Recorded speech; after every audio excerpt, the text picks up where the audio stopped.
Hello, is everybody awake? Would you rather be outside than in here? No? Okay. Well, my name is Kathleen Frankle. I work at the University of Maryland. You already know that. I'm going to talk about the Regional Operations Forums. And actually, one of our instructors is back here, too, so he just waved at me. So if you have any questions, you can ask him, too. All right, which one? Forward? Next. Ah. Okay. Has anyone ever heard of the Regional Operations Forums? Just a couple. Oh, wow. Only, okay. All right, so I'm going to give you a description, the pilot offerings, tell you how the agencies can use the information, that sort of thing. So we'll go through this.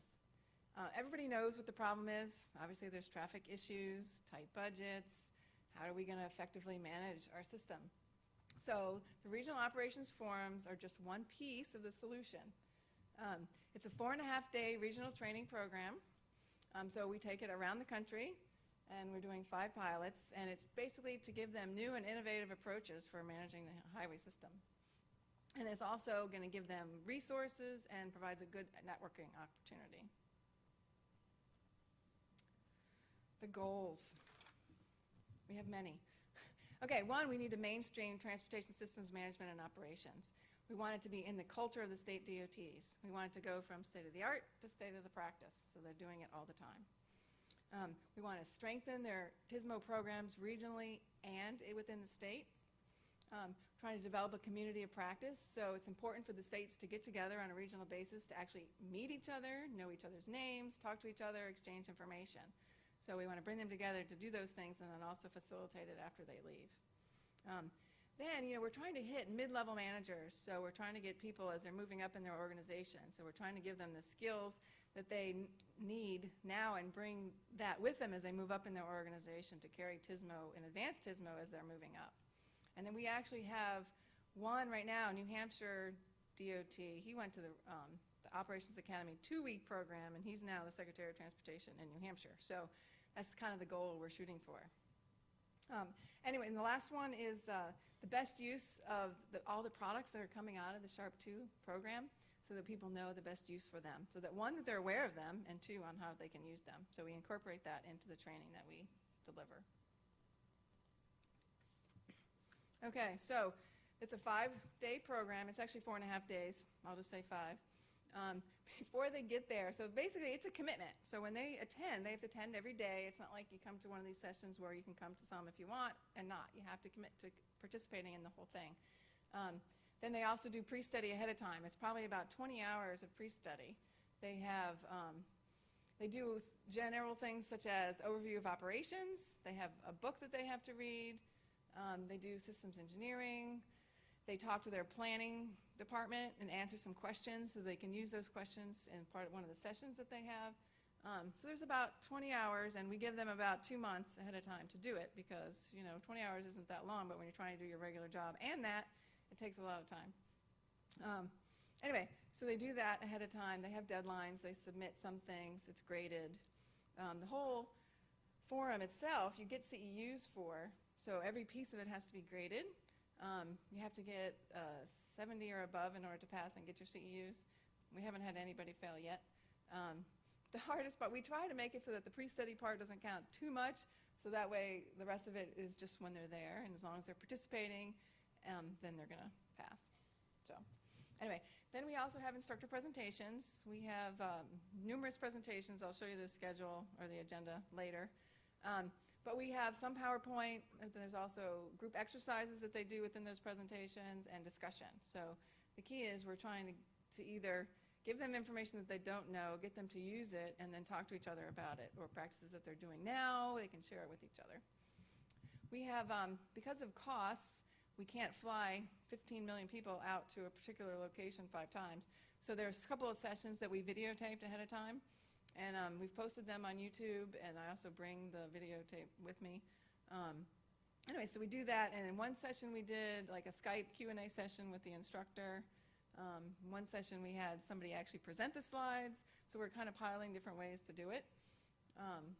But anyway, so right now, so far, it's worked best having the videotape sessions with the Q&A. We also have a team exercise that they get assigned to. It's related to the CMM model, which is LO6. Hopefully everybody knows what that is.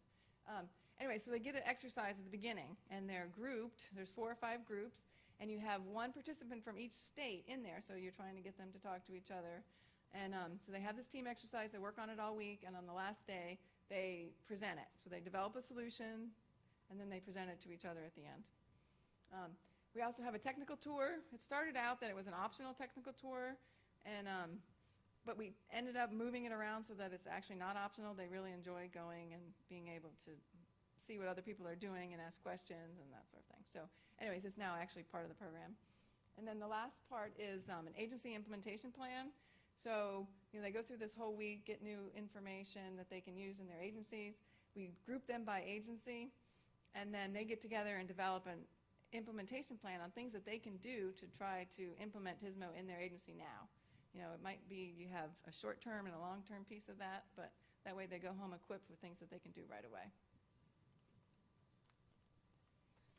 All right, so this is a typical agenda, and this is the one that we did in Phoenix, and there's another, the one that we're doing in Concord is already different than this. So basically we tried to group the days by themes, but they start off with, I won't read all this to you. Can you guys see that, the session titles? I can't.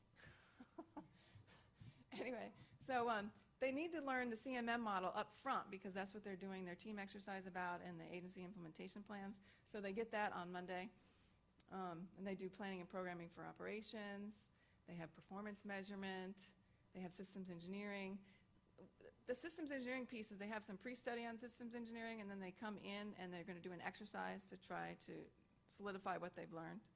So it's not a long time. It's short. It's only an hour. But then they have a technical tour, and for the next one, we actually move that to a different location.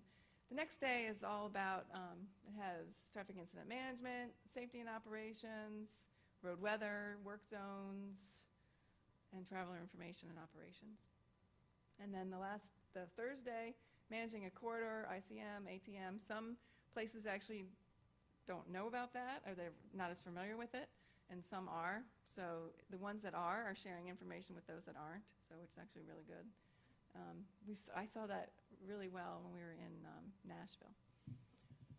Anyway, future of operations, the speaker ones in the middle are all the videotape sessions. And communicating the value of operations, how to organize for operations, workforce development, applying what you've learned. Now you've gotten all this information. How do you apply it when you get to your agency? And then the last day is really just presenting your team exercise, developing and talking about what your agency implementation plan was going to be.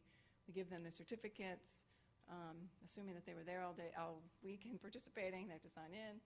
And then we also do an evaluation, and that's separate, so the rest of us have to all leave the room.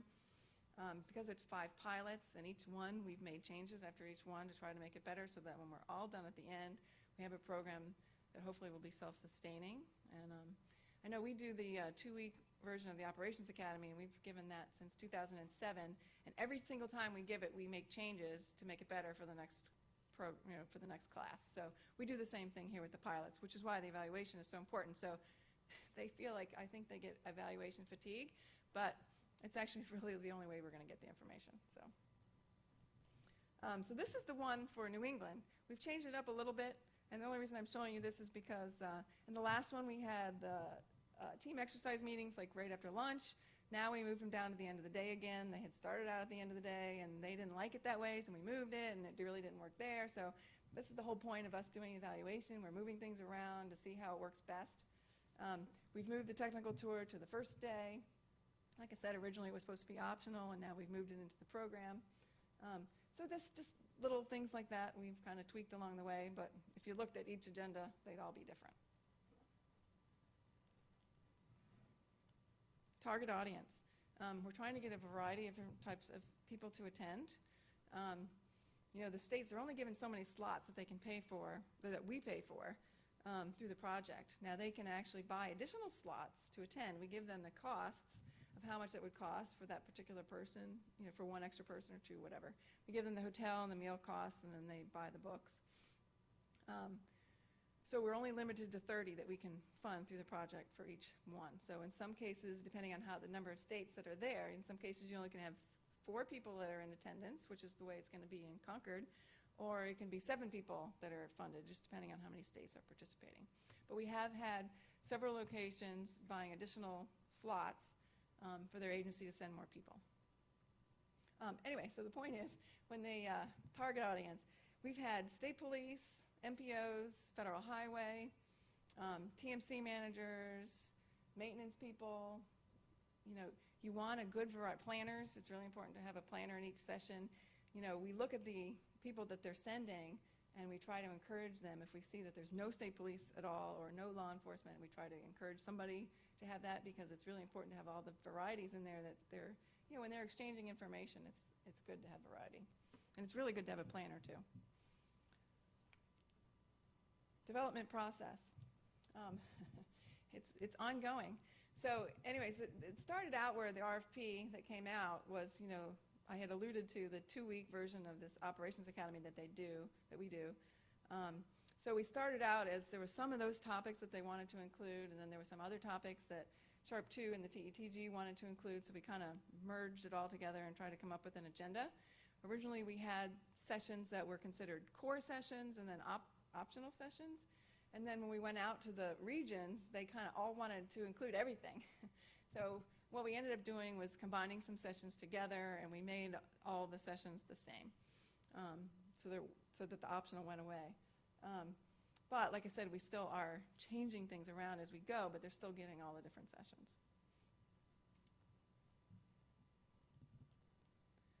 So these are the ones that we've held so far. We've had 3. They started in September in Nashville, and then it tells you, you know, the participating states that were in that particular session. It tells you the location and then how many graduates there were. So in that first one, we just had 1 extra, which I think was federal highway person. In Seattle, participating states tells you how many graduates. So we've had more than the 30, and like I said, somebody's been paying kind of along the way for those extra people. But each time we've done it, I know that after the first one in September, when we came back, it was really important for us to get that evaluation and say, okay, now what are we going to do to change? So each time we've done it, it's been a little bit less changes between each one. But I remember that first one, that 2-month time frame in between didn't seem long enough. So this is just a picture of our participants. So we have a group shot for everybody. So we collect, besides the regular evaluation, I collect quotes from people to kind of get an idea of what are they thinking, this sort of thing. And we've gotten some really, really excellent quotes. So we have 1 for each session.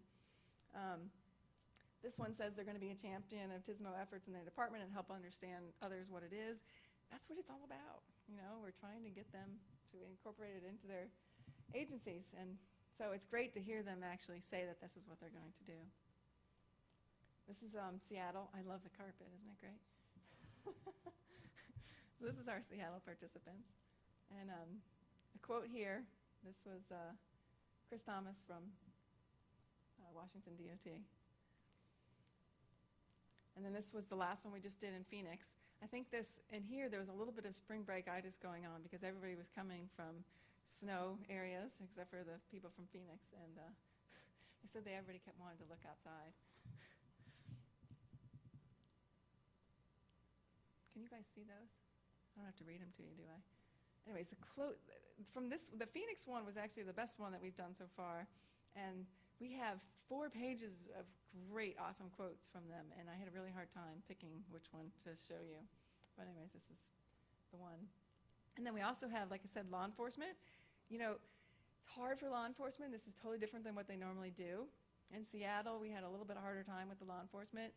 And in Phoenix, we had like 5 or 6 of them.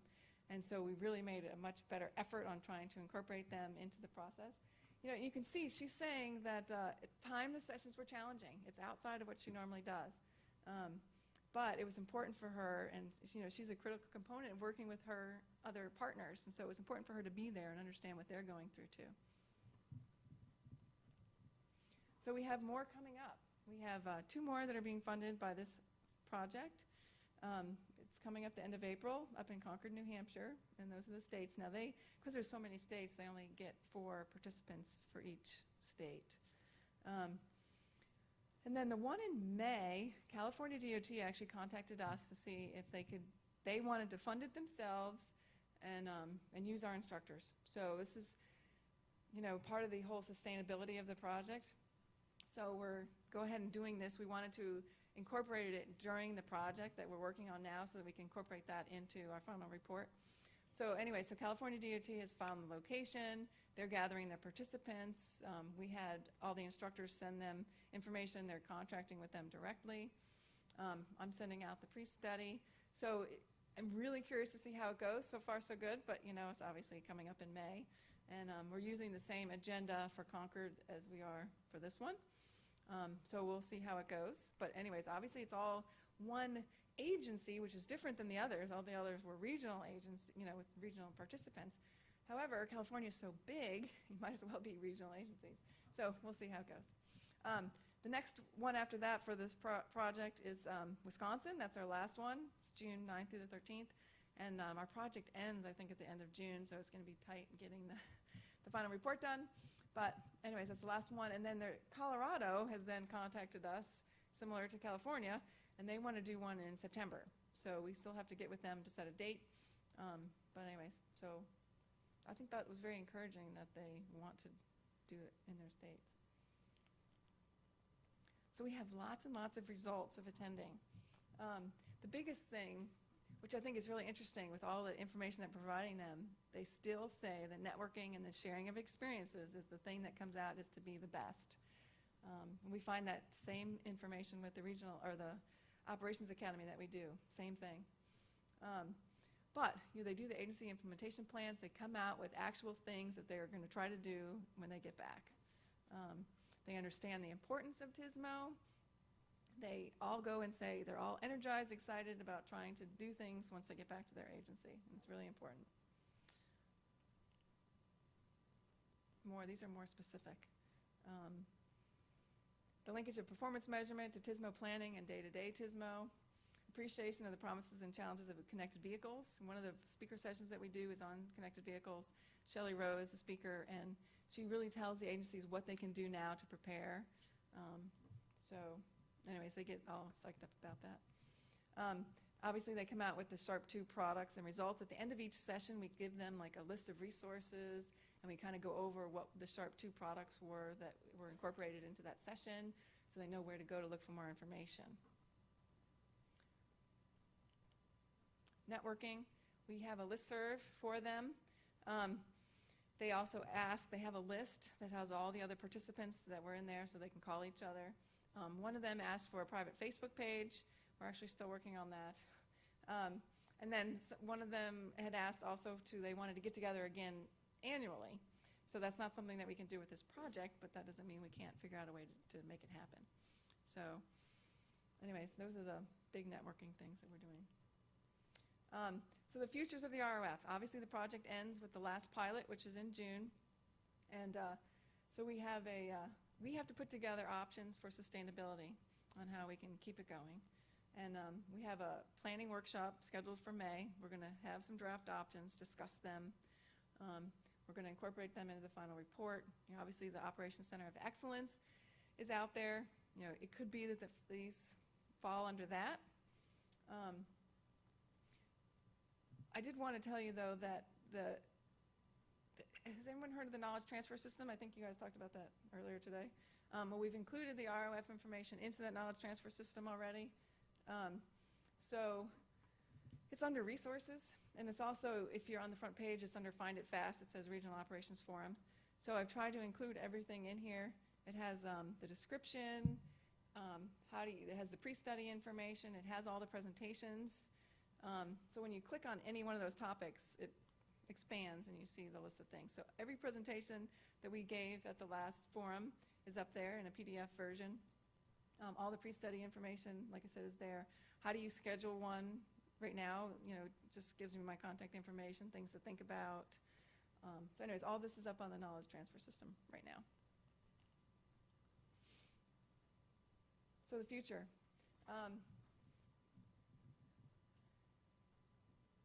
Sorry, I lost myself. The main important thing is we need to continue this. We need to continue the forums because obviously there's interest. States are calling. They want to get together annually. We need to keep the networking information going. So we need to keep that website of materials updated. So it needs to fall under something, you know. So that's why there's discussions of it falling under the Center of Excellence. But it's important to keep this going. Obviously, people like it, and it's important. That's me. All right, questions? Yes, sir.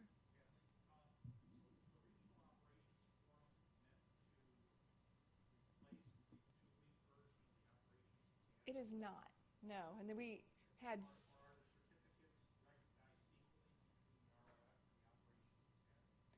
I don't know what you mean by equally, but let me tell you the answer to your first question. We purposely made it so that one doesn't replace the other. There's topics that are different, like we don't talk about ATM or ICM at all in the regular 2-week version of the Ops Academy. So some of them are the same and some of them are different. But it does not replace it, no. We definitely tried not to do that. And like I said, they're different topics. Oh, and I didn't understand your question, though, about the CEUs. Well, at the end of the ROF, you get a certificate. Correct. You get a certificate at the end of the ROF. Correct. One has more CEUs than the other because it's longer period of time. So the difference is only the CEUs? Yes. Yeah, it's coming from the same place, it's just the amount. Because the CEUs are directly related to the amount of time that you're spending.